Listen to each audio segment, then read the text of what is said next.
In this episode of Renovate Ed, we're continuing our mold series with something very personal, my own health journey and symptoms from mold exposure. When mold shows up in your home, it doesn't just affect the walls or the air. It can impact your health in ways that are frustrating, confusing, and sometimes life-altering. I've lived through this firsthand, and in this episode, I'll be sharing the symptoms I experienced, the toll it took on me, and most importantly, what helped me the most in moving forward toward healing. My hope is that by opening up about my story, you'll feel less alone if you're going through something similar and gain some practical insights that might help you take the next step. And because learning doesn't stop with one episode, I'll also point you towards some incredible resources that were invaluable to me. Dr. Crista, who has been featured as a guest on several different podcasts, has shared her experience with mold-related illness. Those are wonderful podcast episodes to listen to. Dr. Amy Myers hosts Take Back Your Health. Every single one of her episodes was very valuable to me. And Dr. Mark Hyman often covers mold and environmental illness on The Doctor's Pharmacy. These are excellent voices in the functional medicine space if you're looking to deepen your understanding and hear more stories of recovery. So let's dive in. Here's my personal story of living with mold illness. I've been recording these mold episodes through July and August of 2025. And for slightly over a year, I have had some really concerning health issues that went undiagnosed for a long time. Doctors were baffled. I didn't understand it. Some people thought I was making it up. And it turns out that it was all due to mold exposure. I had gone under contract for window replacement back in 2020, and I don't think that the actual windows were replaced until about spring of 2021. Back then we were in the height of the pandemic, and there were lots of shortages on materials and labor issues. What happened when the contractors came out is for a podcast all on its own, and we won't really talk about that here.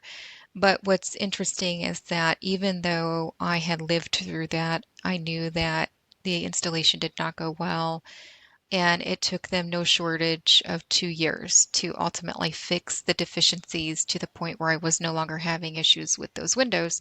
It never occurred to me that I might have mold in the walls of my home, and it wasn't until years later that I had these symptoms that had exacerbated to the point where I could no longer live a normal life that I began to dig a little deeper. But it's even further interesting that it was in June of 2021 that I began to keep a medical journal. So shortly after those windows were replaced in the spring of 2021, looking back at my medical journal and the dates and the notes, I began taking notes back, in June, just a couple of months later. I was waking up exhausted. I had a lot of trouble breathing, lots of sinus issues, nasal congestion. I was relying on a neti pot to get through the day, lots of swelling in my throat, headaches, dizziness, some GI issues, and I was having a lot of trouble sleeping. I didn't even really tie any of that together, but I did begin to see a nutritionist. I thought it was food allergies. I was being treated by a medical professional who billed herself as a functional medicine practitioner, but years later I discovered she actually isn't certified to do functional medicine. But during that process, I learned an awful lot. That's where I discovered that I had Lyme, one strand of Lyme. And that particular summer, I had some mold exposure because I had hired a contractor to come out and do some just general maintenance around the house. And one of those things was to flush out my water heater. And he didn't put the overflow pipe back through the drain the way that it should have been. And so water just poured out all over my living room and my daughter's bedroom, her closet. I had carpeting at the time, had to rip it all up. And that ultimately led to what I call the big remodel in my home. When I got new flooring, I laid all tile because of the breathing issues that I was having. And because the tile I picked out didn't go with my cabinets, I had to get new cabinets, and then I had to get new countertops, and well, you know how it goes. So it was in the summer of 2021 that I really began to get some stronger symptoms. That's when headaches and migraines began to surface, and I was having a lot of brain fog, troubles with my memory, confusion. I had a hard time concentrating and focusing. I would have these stroke-like paralysis episodes on the left side of my face. Nobody could see it, but it felt like it inside. Lots of vision issues, some inner ear infections, tinnitus, lots of dizziness, tons of vertigo and congestion and the stuffy nose, the difficulty breathing, All of that stuff continued. I also began to get some aches in my chest and my heart. So not only was I feeling like I was having a stroke, I also felt like I was having a heart attack. And then I started to get cysts all over my body and arthritis in my hands. I remember one time I had acute arthritis, and just seemingly overnight, I could not write a letter. And then I fully understood what it felt like to be elderly with terrible arthritis and had a whole new appreciation for elderly friends who were going through that. Most of the time, it would occur after I ate something salty. So I had to stop eating any kind of fast food for sure and really watch my salt intake. And I also started to experience some loss of strength and motor skills. I'd get all kinds of GI issues. I was retaining water in my legs, couldn't figure out why. Tons of foot cramps, really hard time falling asleep and staying asleep, just all kinds of weird things. I happened to visit our headquarters in Chicago, and ironically, I felt better. And then later in the fall, I started getting like neck pain and tingling in my right arm, some panic attacks, tingling in my left arm. Then I started to feel like I had pneumonia because that congestion was so deep. It was going down into my chest, and my ribs were sore, and just tons of pain and discomfort, and severe neck pain and back pain. I started to see a chiropractor, but we didn't last long with those chiro visits because he had mentioned every time I touch you, it's almost as though you're so inflamed. I'm just adding to the inflammation. I don't know what to do.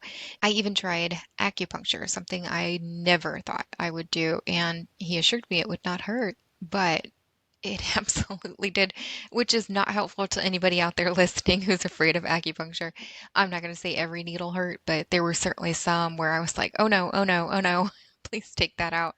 That poor guy, I know he was trying everything he had in his toolbox, but it just wasn't working for me. I started to gain a lot of weight too, which is really weird. We couldn't figure out why.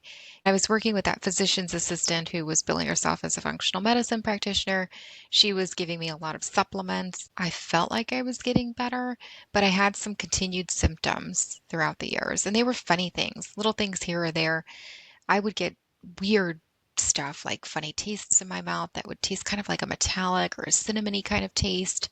I would get dry eyes and my eyes would twitch, new liver spots and beauty marks and red spots all over my body, and aches and stiff necks and tenderness and just all sorts of things. And in the summer of 2023, I began to shop for a lake house. I wanted to move up north near my parents. They were talking about retiring in the next few years. And as I would go into these lake houses, I would oftentimes just be hit with the smell of mold as soon as I opened the door or cracked open the crawl space. And all of these symptoms that I was experiencing, they were coming back tenfold. So I started searching for a lake house summer of 2023, couldn't find anything. I went back at it summer of 2024, still couldn't find anything. And that's when I began to have these food sensitivities. It was a really, really weird thing. I would eat something, and then almost immediately it would feel like my body was in shock, just overnight, seemingly overnight. And if I ate something my body didn't like, I would get really, really tired, exhausted. Like basically, I just stop everything I was doing and go take a nap immediately because my body felt like it was going to shut down. I started to get what I called liver pain, kind of like an abdominal pain, but where my liver was. I had no idea if it was my liver or not, just, that's what I called it. And tons of inflammation. The inflammation was so bad that I could feel it. I did not need to test my CRP or fibrinogen. I could tell you right away I was completely inflamed from head to toe. And some weird symptoms began to surface. I had this numbness and tingling in my left arm for weeks and weeks and weeks. When I went to see the physician's assistant, she was considering some of the other symptoms, and when I told her about that tingling in my arm, she was like, she didn't know what to make of it. She's like, let's move on. I'll come back to that. We never did come back to it, but that was the beginning of the neurological issues. The left side of my face again, it would feel real heavy and drooping, and I started to get like this pinched nerve feeling in my back, which wasn't a pinched nerve. It would get worse after eating, but it would feel like a pinched nerve. And this is when things started to get really scary. I would get these random firing electric shocks throughout my body, kind of like sparklers or the feeling of shingles. I'd get them in my ears, on my legs, on my toes. everywhere. It would hurt to wear anything tight. So I was wearing very loose clothing. I started to get these burning sensations on my legs and my abdomens. They would be more pronounced after eating. There were times when I felt like I was being punched on both sides. Both of my sides were so sore. It felt like I had just taken a beating and I was losing some strength. I remember walking through Homerama Homes that Baggy had hosted, and at one point my legs felt like they were going to give out. I thought I was going to fall over. I continued to get swelling in my legs. In fact, it got worse. And then I started to get like these knots, and they were worse than cramps. They weren't the same as cramps, but like this knot feeling in my legs. It almost felt like there was a big clot in my leg. You couldn't see it, just felt like it. Extremely tired all the time, again, especially after eating. And unfortunately, the quality of my life, it really changed. I could get through the week, barely get through the week working, and I literally would sleep all weekend long so I could prepare for the week ahead. I was so weak. I had very little strength. I had difficulty pulling weeds, opening jars, writing any kind of letters, or doing my checkbook, putting on jewelry, threading a needle, and I kept dropping dishes. I broke so many dishes during this period. I would find myself having more troubles with humidity, not the heat, but humidity. And later I would learn that would tie into my breathing. I'd have a very difficult time breathing when it was real humid out. And so I started to use a dehumidifier more frequently. Massive brain fog, memory issues. Sometimes I would try to speak, but what was in my head couldn't come out of my mouth or didn't come out of my mouth or would come out kind of jarbled, and I would feel drunk most of the time. So almost every day, I felt like a really drunk person covered in sparklers. That was my day-to-day feeling. It was very, very hard to focus on work. I had ADHD. The movie Up and Squirrel comes to mind. Lots of weird urinary issues and lack of coordination and running into things and difficulty driving, hanging a tennis ball in my garage so that when I pulled my car into the garage, I wouldn't drive into the wall. And I really struggled to park. I found myself parking at the back of a lot where there were no cars because I had such issues with depth perception. I was afraid I was going to run into the cars or go too far. In fact, not even afraid, I did go too far on parking spaces often. Once I got out of my car, I had to go back in and move my car because I kept going over the lines, which was pretty scary. And so for those reasons, I was afraid to mow my lawn, to use knives in the kitchen. It was really, really hard. I had a lack of coordination, and it was difficult. It was difficult to do the hard things, really hard to live by yourself under those circumstances. I started to get bruising in weird areas. Bruising, or I don't even know if it was bruising so much as swelling. I mean, it looked like bruising and swelling, and it would get worse after exercise. And it hurt to exercise. I would have pains in my feet and my ankles and my wrists. So I did what I called old lady exercises, old lady stretches with eccentrics and really light exercise, maybe some light cardio. I really couldn't lift anything heavy. And to do any kind of body weight exercises would be real difficult for me. That vertigo continued, and I would get tightness in my body, and not my muscles, but just my body would feel really tight. In fact, I remember feeling kind of like a puppet where it felt like strings were being pulled throughout my arms. It's just a weird tightness, real difficult to explain. Vision troubles continued. And in fact, after certain meals, and I can't really remember, but I feel like, again, this was salt related. But after certain meals, I would have immediate vision decline. Immediate. Never did recover it. I realize as you age, you're going to lose some vision. Some of that is going to decline. But this was immediate. I would eat a meal and immediately vision decline. And that was real scary to me because I already had vision issues that were corrected with LASIK a few years ago. That is not an inexpensive treatment. And all of that work, it was declining quickly. My nearsighted vision was going very quickly. It was hard to focus. It was hard to read. I would get really tired out. So it became very difficult to work on computers and devices. I ended up buying these gamer's glasses to get myself through the day, and my eyes, they were in such pain, kind of like dry eye, but the left eye in particular almost felt like a really sharp pain from the back of my head through the middle of my eye. I had troubles going from a light area to a dark area and vice versa, or focusing when I was looking at something near and then I would go to look at something far or vice versa. And I had a ton of sensitivity to light. So driving at night with the headlights or the street lights, that was impossible. I wasn't driving at night. I also had other issues too. My physician's assistant, she had me on all of these supplements, and I found it very difficult to swallow pills. I was choking on drinks. So I was trying to look for supplements that were powdered or liquid rather than pill form. I had an increase in hot flashes. And then I started getting these really weird, I call them brain buzzing. It's like a really weird, tiny shaking feeling from pain, a vibration that would go up through my neck into my brain.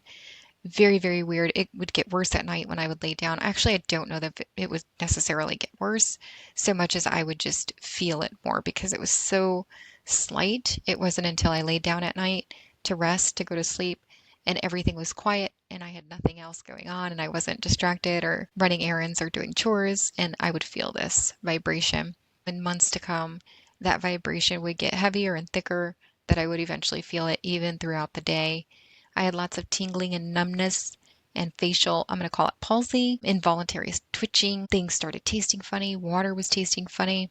I got that funny cinnamon tasting thing in my mouth again. If I attempted to eat anything that was sweet, I would get what I would like to call a sugar shock, but I don't know how to explain it. Like my whole body would just go into shock. And if I ate anything with salt, I would feel like a salt bag. Just the inflammation would be intense. Heavy legs, itchiness, broken capillaries in my eyes, swollen throat, broken blood vessels in my veins, tingling all over the place, swelling, poor balance. And I got to a point where I really couldn't manage my body temperature anymore. So I felt very cold. Even in the heart of summer, I would be under a heat blanket. My liver ache was coming back. I had redness and rashes all over the place. You know what was funny? I wasn't sweating. It wasn't until later when a friend encouraged me to exercise and I began to sweat that I was like, oh, I can't even remember the last time that I broke a sweat. And it took so long to do it when I was exercising for that first couple of times. I had to work really, really hard to break a sweat, which was really odd to me.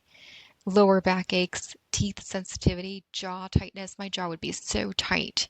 After sleeping all night, I'd wake up in the morning and I'd be so sore.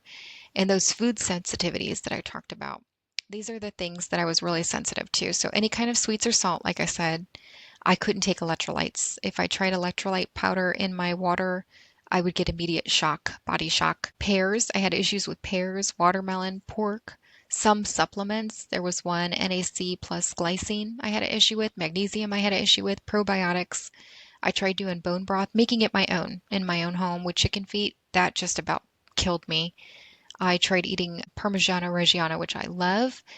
Instant, and entire body collapse. Oh my goodness, it was awful. Later, I just discovered that would be best to avoid anything that I had a personal sensitivity to. So when I was seeing a nutritionist and we thought that this was a food issue early on, a few years earlier, I had this list of foods that I was sensitive to, and then I went back and did it again and got it updated. And so I just learned to avoid anything that I had a personal food sensitivity to, anything that was high on the glycemic index, anything high in histamine, and any foods that were known to promote mold, any kind of moldy foods, not like stuff that you leave in your fridge overnight, but things like coffee and spices, stuff like that. My blood pressure began to rise. I would get the chest tightness and pain. The pain was so intense, I couldn't actually tell if it radiated from my back through my chest or my chest through my back. It was just really intense. And my heart rate started to change. It would be really, really high, and then it would get really, really low, and I would start turning red. I have a dog, and I take my dog on walks, and I noticed that during my walks with my poor dog, I was going so incredibly slow. I felt so bad for him. I couldn't force myself to go any faster. I was just extremely slow in my movements, and I had so many aches and pains in my knees and my hips and my wrists and my ankles, even on my shins. It was like my bones hurt. And at one point, there was a breakdown of connective tissue. It was instant. You can just see it. I could rub my finger on my arm and just see the breakdown in connective tissue. And when that happened, I had like this hyper flexible I don't know, ability to move my fingers and my toes. It was really creepy. Freaked me out a little bit. I don't mind telling you that I called my mom and cried, like, what is happening to my body? And she thought I was crazy. But yeah, that was a freaky moment. And then lots of skin issues. And towards the beginning of 2025, I wasn't getting what I needed from the physician's assistant that I was seeing, and I began to do some searching for functional medicine practitioners and started to try to find help elsewhere. In fact, at that point, I had already talked to my employer about what's going on, and they had recommended I reach out to a chiropractor in Minnesota who had very successfully helped a bunch of my colleagues with various health issues. And so I tried to consult with him remotely. I really, at this point, I didn't have the money to go out and fly and see him. I had so many medical bills, and with the monthly supplements and the alternative therapies, it was just too expensive. So I tried to consult with him remotely, and we had a really good first conversation. He sent me some supplements. I tried his stuff. Much of it worked even better than what I was already doing. Some of it didn't. Some of it I couldn't do. And when we did the second consultation, I realized that I'm not a priority. I'm not there in his office. He was really busy. We had a meeting scheduled for, I don't know, something like 10 o'clock in the morning, and he didn't get to me till after 5.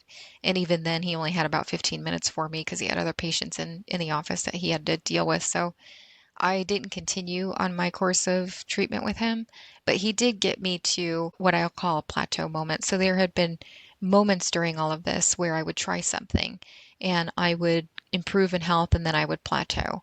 Well, under his care, I had improved in health and then, I got a plateau moment. But some of the things that I had been experiencing were still lingering or even possibly getting worse. The arthritis and the tightness in my hands and my wrists and my forearms, those were getting worse. It was really hard to drive. It was really hard to open things. And it was really weird because I'd get like this odd cracking and popping with my joints, almost as though there was no lubrication in them. Cramping in my hands and my feet and my calves. Cramping that was so bad that when I was driving, I have no idea how I drove through those things. Like the cramping in my feet and my calves was terrible. It was terrible. And those brain zaps, that buzzing vibration, that was getting worse. Lots of things were still happening. I'd noticed something new throughout the day, and I got to a point where I would sit down at the end of the night on the sofa as I'm relaxing, and I would just kind of do like a body scan and look at my arms and my legs and what has changed today. And one of the things that I started to do was I would just take both of my arms and raise them above my head to see if I could make my fingers touch. And most of the time I couldn't. And so I knew I was having a good day if I could just do that and my fingers would touch. I knew some of that misalignment I was feeling even during the workday because I would try to type on my keyboard and I would mistype, and I'm a very good typist. So that was really odd. Again, it was almost like my brain couldn't talk to my hands. And under different care, I was doing better in some respects, but I still continue to have an extremely limited diet. For several months, I was down to eating just red meat, salmon, some veggies. Couldn't eat cruciferous vegetables, which are my favorite, but I could do like dark greens and very few other veggies, some fruits, Brazil nuts, and algae. I started to take these things called energy bits. They made my teeth green. So if anybody saw me during that few months that I was doing those, that's why I had green teeth forever. um, and seaweed. So those were some of the things that I could eat. Pretty much all the things that I could eat for a very long time. I was getting this shakiness and trembling and involuntary movement throughout the day. And I started to get receding gum lines. I didn't know what that was. I had no idea what that was. I thought I was getting cavities at the root of my teeth. And so I went to see a dentist and I learned that that's receding gum line. I had a lot of sensitivity. I couldn't drink anything cold, so I had to leave my water out and make it room temperature. And the damage that was done, it was permanent damage, unfortunately.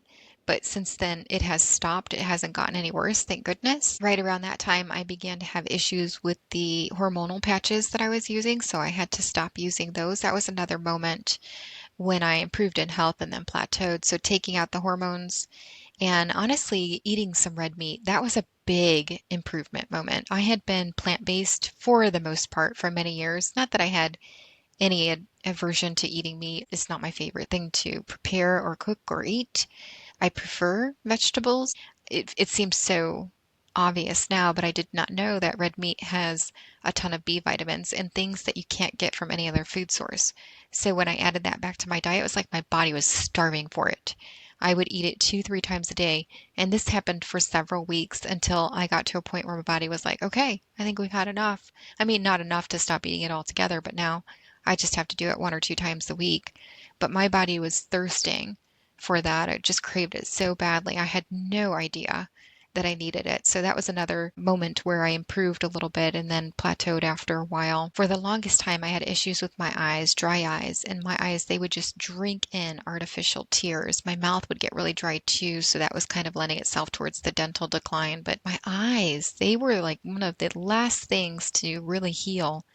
And I would drink so much water, large amounts of water, but it felt like my body wasn't absorbing it. So I was having a really hard time staying hydrated. That dry eyes, that was really tough. In fact, if my eyes would water, it was almost like I had acid tears. They would hurt so bad. And for what it's worth, although I stopped taking the hormone patches, I had tried the bioidentical hormones and I was putting, drops on my forearms every morning, and that exacerbated a histamine intolerance. So I had to stop taking those pretty much right away. I also started to have issues. I talked about those issues with my joints. I had begun to develop these nodes or bumps all over my joints, particularly in my fingers and my wrists, but you can also see them on most of my other joints. My knees, when you look at them now, they have this big growth on top of them. It reminds me of the dinosaur, the long neck that has the big rocky top on its head. For those of you in my generation who know who Littlefoot is, I don't know what that dinosaur's name is, but that's what my knees look like now. So it's been permanent damage on my joints, unfortunately. I also began to get issues after exercise and eating where my veins would get really big and thick. They would bulge and they would ache. They would hurt so badly, mostly in my hands, but I could see it elsewhere as well. In fact, they hurt so bad, and this is really weird, but my fingers, my hands, it's almost like they had been vacuum wrapped, and I could see everything in them, and I could feel like tendons crossing one another is what it felt like. It was just a weird, very weird feeling.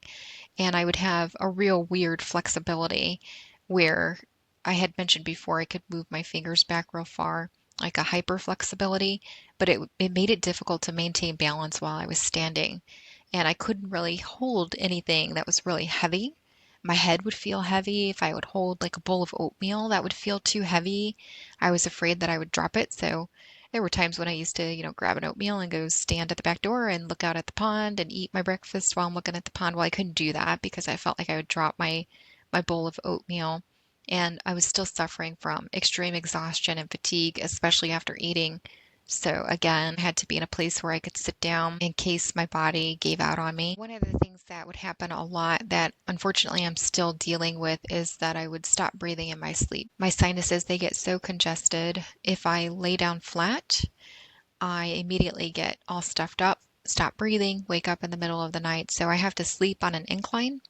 And each morning when I wake up, it's almost as though I haven't gotten enough oxygen. I am just really sleep deprived, and that's something I haven't really recovered from yet, even being outside of the home, even being elsewhere.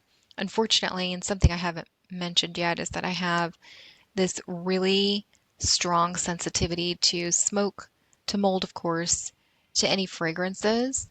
And so for now, I'm staying with my parents, and they use a detergent, and it's on all of the bedclothes. So it makes it very difficult for me to sleep because I'm breathing that in. And even though I sleep with a mask on at night and an air purifier running or the windows open, it's still very, very difficult for me to breathe. So I have to sleep on an incline. And unfortunately, I'm not getting enough oxygen. I can feel it. I don't sleep very well. I wake up often. It's unfortunate, but it's something I'm still dealing with. So that one I've yet to resolve. That's a lingering symptom and maybe even the last of the symptoms that's still lingering that I've yet to resolve. But I've made a lot of headway with most of these other symptoms. I'm going to shift gears now and come off the symptoms and maybe share a little bit about some of the abnormal labs that I've had in case this helps anybody else out there. I am not a doctor. I don't know how to pronounce a lot of this stuff. So if I get it wrong, I'm going to beg your forgiveness. But my alkaline phosphatase was low. My ALT CGPT was high. H and K1 CD57 panel low, CRP high, consistently high for years. Not just for a period of time, but I looked back for the past few years. It's been in the 2s, 3s, and 4s for several years now. My LDL cholesterol went up. It was high for a minute. I feel like I've gotten it back down, but that's a work in progress. Red blood cell count's been high, hemoglobin high, hematocrit high, BUN creatinine ratio high. I'm not sure if I said that one correctly. Carbon dioxide. My carbon dioxide levels have been consistently high for the past few years. Vitamin B12 was really high in the spring of this year because I had been taking supplements and I was doing the red meat. So I had to back off those supplements, but I think I've got that under control now. Fibrinogen has been consistently high. Transforming growth factor low. Percent CD4 lymphocyte has been high, CD4 CD8 ratio high, percent CD8 lymphocyte low, mean corpuscular hemoglobin concentration low. I've had abnormal urine tests, blood and mucus in the urine, protropin releasing hormone low, and ferritin low. We think that's because I didn't eat meat for so many years. That's just a little bit of feedback on lab work I have seen that has had some abnormalities in the past few years. Struggling to find a diagnosis, if this helps anybody. Initially, in the summer of last year, so summer of 2024, when these symptoms really started to come out in a pronounced way. Actually, I'll take that back. They started in the summer of 2024. It was about the fall of 2024 where they began to present as MS. So I had to get some MRIs done of my spine and my brain, and it came back clean. I'm all right, but I definitely was having symptoms of MS. And then it kind of morphed into rheumatoid arthritis. So I have some permanent damage. I've got really pronounced wrist bones. I've just got some permanent damage on a lot of my joints. I cleared the rheumatoid arthritis diagnosis and then the connective tissue disorder. I did test positive for antibodies to scleroderma and polymyositis, but those were the only things that I tested positive for, and I saw a rheumatologist and she cleared me of those as well. And I had Raynaud's symptoms. I hadn't really talked about that, have I? So my hands would turn blue. I did talk about how my body had a really hard time moderating its temperature. What I didn't share is that my palms would get really blue, my fingers would get red. I really could not handle any kind of cold at all. So I did mention that in the summer I would sit under a heat blanket, but I would use heating blankets or heat pads often. I would have to stay in the sun and try to warm up and really couldn't go out in the winter. My toes, oh my goodness, my toes, they would be so freezing cold. My fingers, I felt just like cold to the core, like my bones were frozen and had to thaw out at the end of a winter. Let's shift again and talk about catalysts, things that contributed to an increase or exacerbation or new development of various symptoms. These are things that I learned throughout the process negatively impacted me. So I did not know this. And in fact, when I first heard it, I found it kind of wonky, but the moon phases, they impact the bugs in our body. And during a full moon, the bad bugs can go out of control. I did find that my symptoms, they would get worse with a full moon. I would never have believed it if I didn't experience it personally. My diet, we had talked about that. Sweets and salt. I definitely couldn't do any kind of fast food. Most assuredly could not do any ultra-processed foods. I learned very quickly that if I wasn't eating whole foods, I was going to be in trouble, and I couldn't really drink anything beyond water. I love herbal teas, and I had to give those up, and the coffee and anything else. I was able to do unsweetened cranberry juice.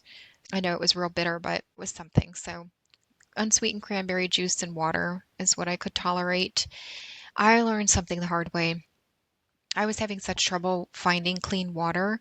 A friend had recommended that I try distilled water, so I bought a distiller, and I don't know, for a couple of years at least, I was distilling my own water Only she didn't think to tell me that you have to add back minerals, and I didn't know any better.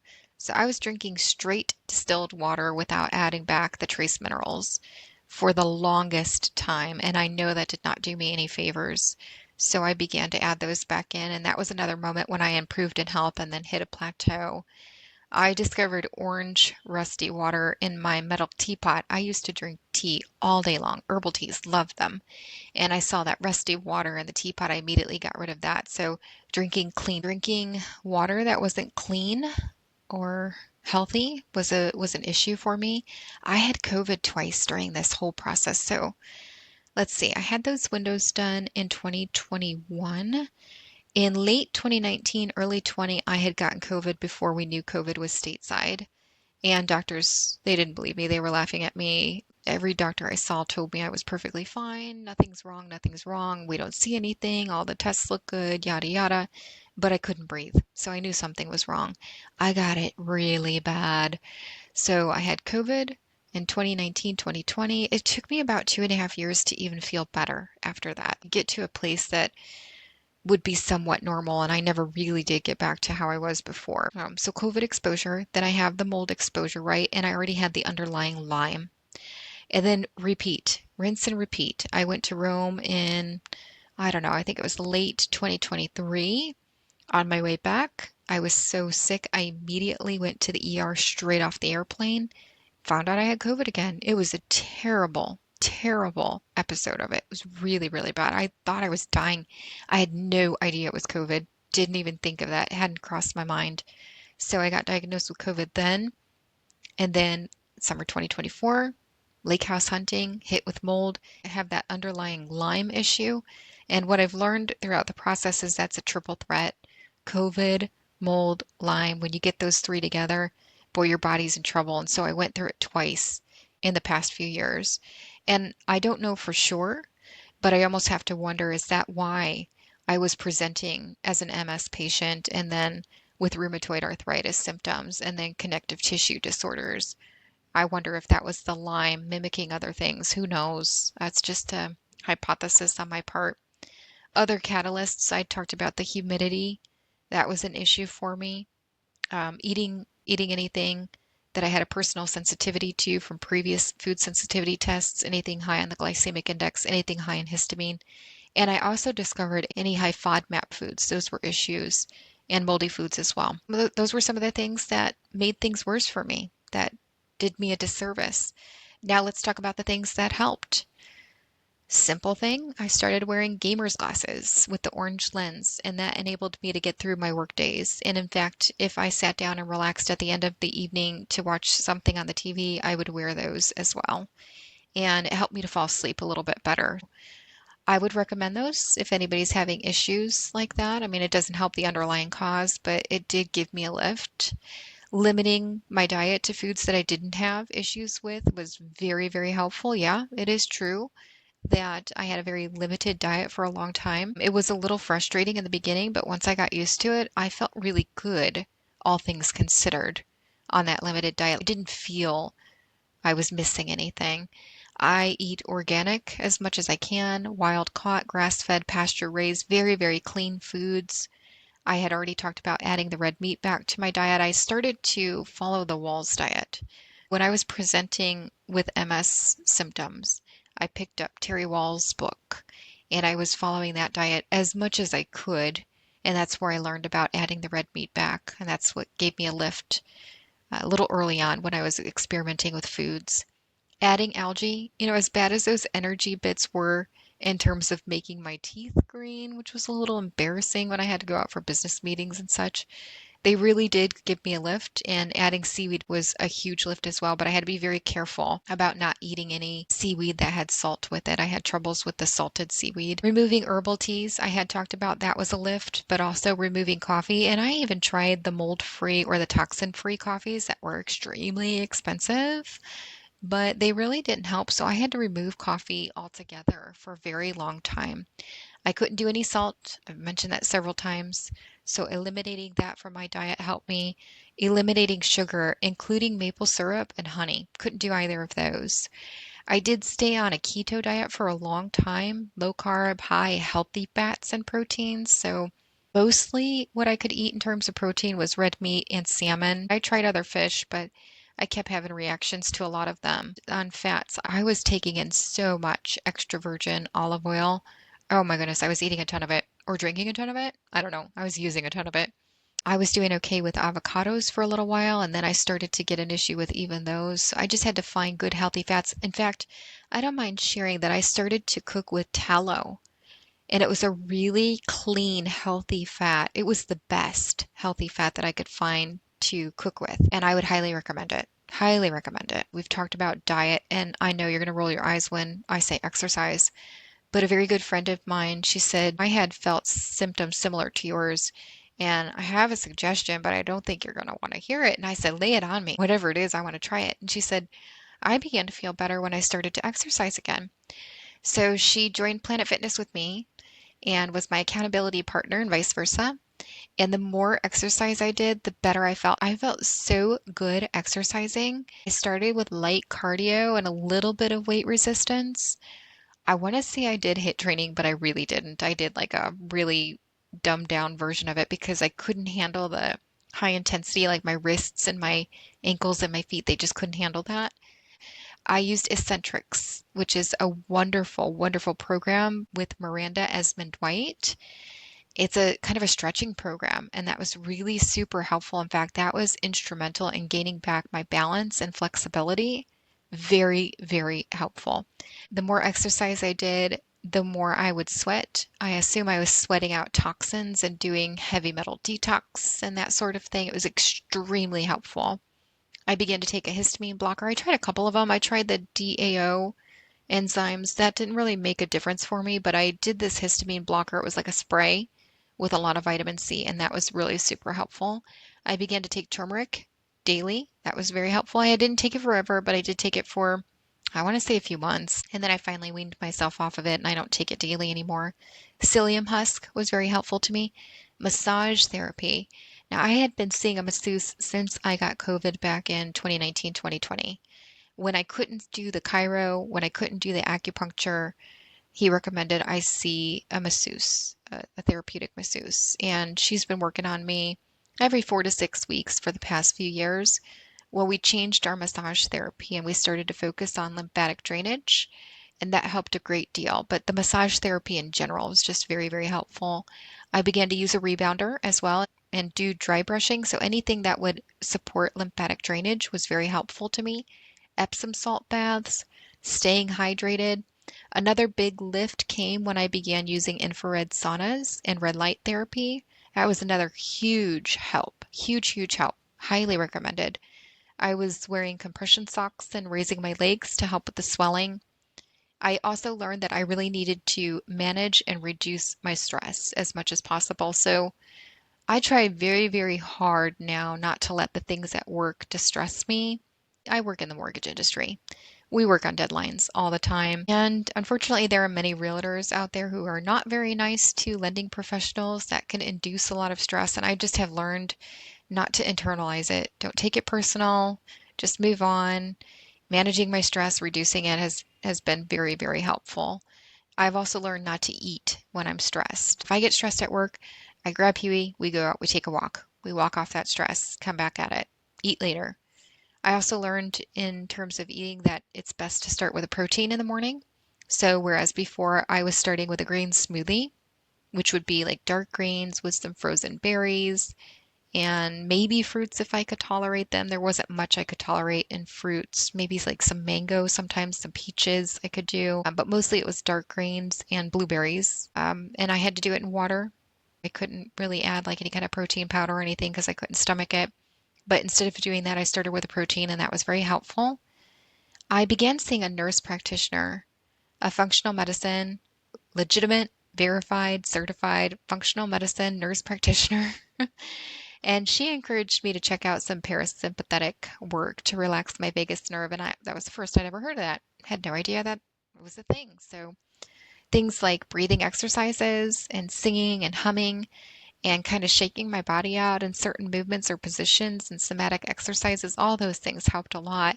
And it was so odd in a good way, I suppose, that when I started to sing and hum, I was like, oh my goodness, I can't even remember the last time I did this, which is so weird because I'm the kind of person that sings and hums and dances all throughout the house all the time, in the car constantly. But I couldn't remember the last time I had done those things. Just doing simple things like that was really super helpful in terms of relaxing. Getting more sunlight. That was another big moment for me. Getting out in the sun, getting sun exposure on my arms and legs. While my house was being remediated, I came to visit my parents at the lake house, and just getting out in the sun was such a huge lift to me. So now I realize how important sunlight is to us. I also had started using castor oil liver packs. So I put castor oil on myself and cover it, tie a pack around me to help draw out toxins, and that was very helpful. Obviously, getting sleep, and there was a moment where I was getting a good 7 to 9 hours of sleep a night. I would love to remember what I was doing during that time because I could really use to get back there, but I'm just having such a hard time breathing right now that I'm not getting that. I'm not having troubles falling asleep anymore. I'm just having troubles staying asleep because of the breathing issues. A good friend of mine, she recommended PEMF mats. She had one. She let me come over and use it a couple of times. And she let me do that during a moment where I was at possibly my very worst. I called her up and I was in tears or almost in tears. And I was like, I think I'm in some serious trouble. And I described some of the things I was going through. And she said, why don't you come over here and lay down on my mat? And so she helped me to do that. I don't remember how long, maybe 20 minutes. And within that first 20 minutes, almost everything had gone away. I felt so good. And I think I went back possibly the next day or a couple days later and did it again. And then I got myself one.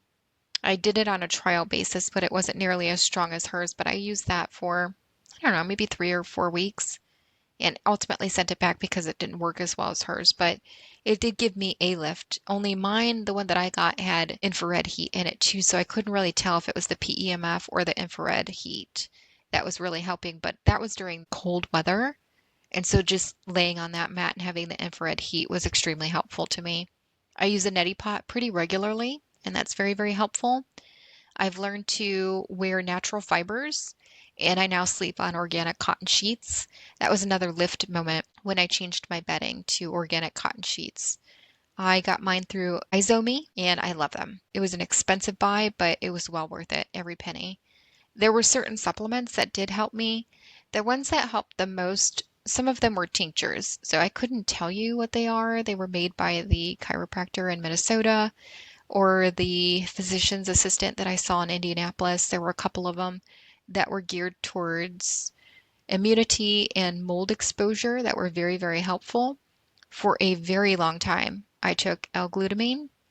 For a while, I took it 3 times a day. Then I got down to just taking it once a day in the morning. I don't take it every day now, but that was extremely helpful. Another one that was really, really helpful was Carboxy by Cellwise. It's a binder, and that was another lift moment for me. The chiropractor in Minnesota, he has his own copper cream that he's developed that I would put on my joints and my spine. That was extremely helpful. I've already mentioned the turmeric. It was a turmeric curcumin supplement that I would take daily. I took a B complex supplement daily for a while, and that was very helpful. I do fish oil, sometimes cod liver oil or fish oil or omega-3s pretty much daily. I tried doing the D3 and K2, and I used to take that all the time with no problem, but I had some problems with that, so I've kind of backed off that a little bit. If you guys have ever heard of something called Copper Zap, I used the Copper Zap tool quite a bit. The nurse practitioner that I began seeing, she recommended LDN or low dose naltrexone, and that was another lift moment. I started taking that. I actually didn't need to take it for very long. It worked pretty well, and I don't think I took it for more than maybe 1 or 2 bottles of it. It didn't take very long.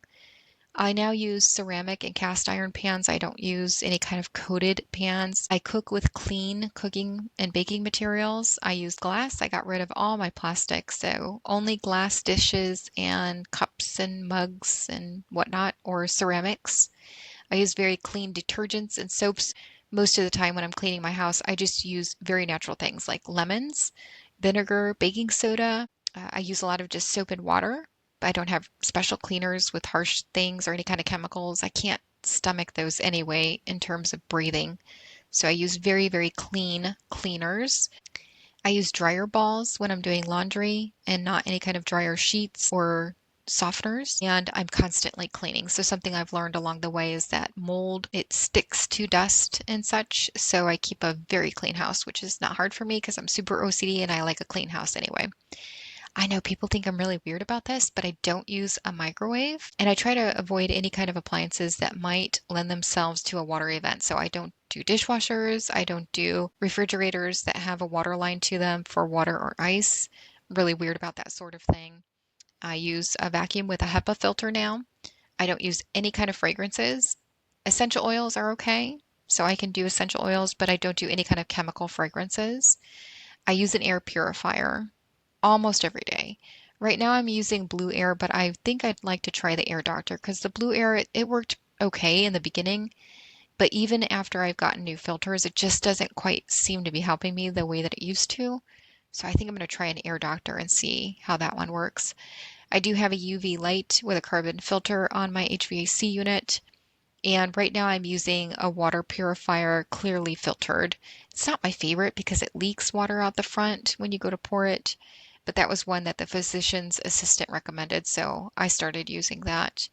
And just like with my cleaning products, I use very clean hair products, lotions, makeup, very little makeup, but what makeup I use, clean personal products. I'm real careful about what I put on my body. Organic bedding, which I mentioned. And then in terms of the clothing that I wear and the natural fibers, I try to stick with cottons, linens, silk, cashmere, hemp, wool, those sorts of things. So it has been a journey. I've really had to change every aspect of my life from what I eat to how I get movement and exercise to what I put on my body, what I keep in my household. It has been an expensive, expensive journey, but I do feel better for it. And I gotta tell you, as much as I threw at this and all of those things that I mentioned that I tried, the supplements, the changes in the clothing, the changes in what I cook with and what I eat with and the water that I drink and all the stuff I threw at it, nothing helped me feel as good as getting out of the mold house. So until I got out of the environment, I did not really start to heal. My advice to anybody who's going through this is, I don't care how hard it is. I don't care how expensive it is. Your health, you can't put a price tag on it. Get out of that environment.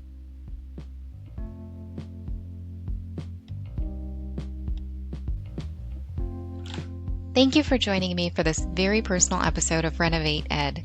Sharing my health journey with mold hasn't been easy, but I know how isolating it can feel when you're going through it. And my hope is that hearing my story helps you find both direction and encouragement. If you want to keep learning, I highly recommend checking out the work of Dr. Jill Crista, Dr. Amy Myers on her podcast, Take Back Your Health, and Dr. Mark Hyman's Doctor's Pharmacy. These are incredible resources that go much deeper into mold-related illness and functional medicine approaches. In the next episode, we'll continue our series with a focus on nutrition and mold, specifically how mold can contribute to food intolerances and disrupt your overall health. I'll be joined by Valerie Poley of Blue Tree Nutrition and Elisa McDivitt of Spark Vital Health, who will share their insights and expertise. Until then, I'm Jennifer Goldsby, and this is Renovate Ed.